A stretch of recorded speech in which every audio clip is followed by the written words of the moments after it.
balado. Ani wa lo jèrè ọmọ rẹ̀ o. Ìwọ lo jèrè ọmọ rẹ̀ o. Aya Ojulari o. Máa gbọ́ dídùn ẹnu mi lọ lágbára lọ́wọ́ Ọlọ́run ọba mi ó ṣọdún èyí náà. Ká tún jọ péjú ṣe tẹ̀mí sí lágbára lọ́wọ́ Ọlọ́run ọba mi ọba Ajoke o. Ẹni ṣẹ́gun sí ní gbádùn ọbẹ̀. Ẹni lè lúbọ̀ ní gbádùn ọkà. Ìwọ lo jèrè ọmọ rẹ̀ o ọmọ láṣọ. Ìwọ lo jèrè ọmọ rẹ̀ o. Ìwọ lo jèrè ọmọ rẹ̀ o. Ẹni ṣẹ́gun sí ní gbádùn ọbẹ̀. Ẹni lè lúbọ̀ ní gbádùn ọkà. Ìwọ lo jèrè ọmọ rẹ̀ o ọmọ láṣọ. Ọlọ́jọ́ ìbí o. Ayodele Asiata. Abiyamọ bọ́ ọjà gbọ̀rọ̀ ní ẹ̀kọ́ ayẹyẹ ọjọ́ ìbí o. Wọ́n ní ọdọọdún làárọ̀ gbó ọdọọdún lára wùsà o. Ọdọọdún làárọ̀ mọ́ òbí lórí àtẹ. Kọ́dún yóò sẹ́yìn sówó lálálálálálálálálá o. Aya Ojulari o. Kọ́dún yìí kò sẹ́wọ́ sí rẹ̀. Kọ́dún yìí wá sọ̀sọ̀ ikú tí ṣe balẹ̀ ọ̀rọ̀ láyé mi. Ẹ máa nígbà tuntun nẹ́nẹ́nẹ́nẹ́nẹ́nẹ́nẹ́nẹ́nẹ́ yóò nífẹ̀ẹ́ wọn sí gbà. Bó ní wọ́n máa bá gbà mú ní iye wa.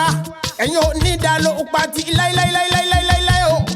Aya rere lọ́họ̀ dẹ̀dẹ̀ àfọ̀ lábí o. Múrítàlá ìlà Ojulari o. Tọ́dọ̀ olóògbé ń jásí o. Ọlọ́wọ́n ọba kódà kún kó bá wà dẹ̀lẹ̀ ìfẹ́ nílé tó lọ. Olólùfẹ́ rẹ̀ wọn kọ rẹ̀ ọlọ́wọ́n ọba kó jẹ́ kọjú jìnnà síra wọn gbére. Alájọ́ bí bó ti wọlé ìwù kó pẹ́láyé tó. Oníwà òní máa ń sàárẹ̀ ọmọ. Ìyá Báyọ̀mí Abdulmajid Ojulari o. Yeye ẹnjìníà Abdulhafiz Ojulari lèmi kí lọ́lọ́lọ́lọ́lọ́lọ́wọ́. Dr. Tayo Najimudin Ojulari àti lecturer Kairat Olúwa Adámilọ́lá Ojulari Ojàre gbogbo wọn náà ní kẹ́mi ó máa kì í ọ̀gbẹ́gbẹ̀gbẹ̀ ẹ̀jọ̀. Wọ́n sọ wípé sweet mother lágbára lọ́wọ́ lọ́wọ́ ọba mi aṣọ́dún èyí náà. Ká tún jọ péjú ṣe tẹ̀mí sí abiyamọ bọ́ ìjà gbọ̀rọ̀gbọ̀rọ̀ iye wa.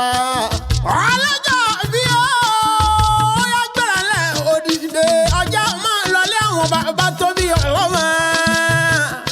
Ọmọ ẹlẹ́gbọ̀n bírí ó ṣẹ́kẹ́ bí ó máa lọ sí abẹ́ òní nílé àwọn bàbá tó bí ọlọ́mọ nígboro ìlú Ìlọrin. Ìlọrin ìjẹ̀rí àìlímì ìtẹ̀mí ni. Ìlú tóbi tó yẹ wọn eléegun rárá ẹṣin lè gúngùn lé wọn kọ̀kọ̀ lóró obè. Ibi wo lọ máa jí fi kálàmù dáwọn lẹ́ẹ̀kọ́ àwọn ṣe kọ́ńdúkọ́ńdú. Wọ́n èlù lágbàjì kéwù ni wọ́n ké. Ẹni ẹ bá tán lọrin òkúkú kéré o. Ṣàwọn lọ́tún àmọ́ yóò lọ sí. Ọmọ kéwù gbẹrú ni o. Ọmọ fi wàhálà tọrẹ.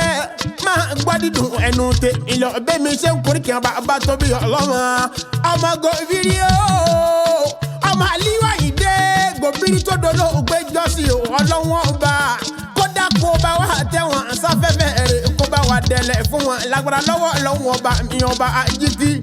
إنما أمره إذا أراد شيئا أن يقول له كن فيكون ناني. Ọmọ Gobir o. Máa gbọ́ mi gbẹ́gbẹ́ ẹ̀jọ̀ ó dẹ̀lẹ́ kìíní. Èmi lẹ́mi fẹ́ dáko níwàlẹ̀ ọ̀yún.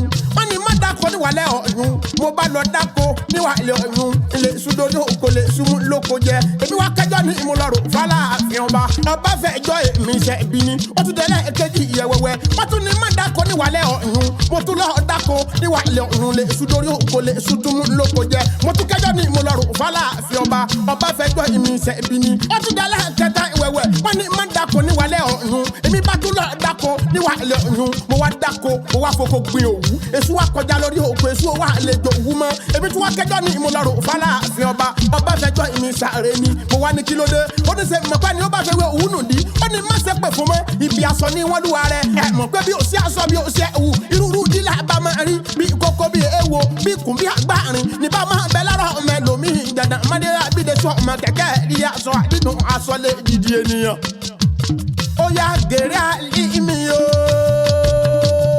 kábọ̀ Ayodele Asiata ọlọ́yọ̀ bí o olóríire nù ọmọ Ìlọrin gèrè àlìmí ìbáríkà àtàríra wa gèrè àlìmí o gèrè àlìmí Ìlọrin gèrè àlìmí ìbáríkà àtàríra wa Ìlọrin ẹlẹ́fà ọmọ Ìlọrin ẹlẹ́fà olówó lọ àwọn afọ́gọ́ ẹlẹ́fà àní gbogbo Gobiri Ìlọrin ẹlẹ́fà.